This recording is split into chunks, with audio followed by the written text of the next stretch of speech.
আলাইকুম। আজকে একটি ডিশ হবে, এর জন্য মা কিছু শাক এনেছে। আমি তো চিনি, আপনারা কি চিনেন? এখন এই শাকগুলো ফুটছে, এখানে রেখে দিয়েছে। দেখুন, আজ আমাদের রান্না হচ্ছে ওইরকম একটি শাক আর লইট্টা মাছ। লইট্টা মাছগুলো ফুটছে আর এখানে রেখেছে।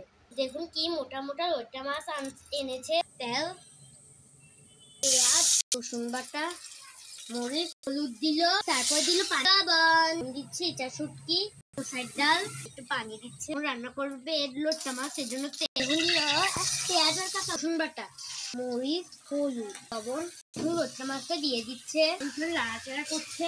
লইট্টা মাছটা এখানে পানিও দেওয়া যাবে না, এভাবে এটা ভুনা হবে। এটাকে এভাবেই লাগতে হয়, নয়তো এটা ভেঙে যাবে।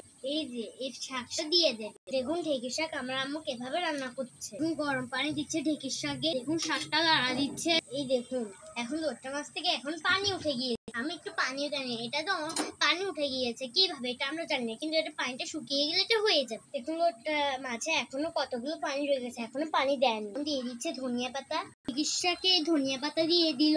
দেখুন ঢেঁকির শাক হয়ে গিয়েছে, কি সুন্দর দেখতে। লইট্টা মাছটাও হয়ে গিয়েছে, দেখতে কি সুন্দর, খুবই মজা হবে খেতে, অনেক মজা হবে।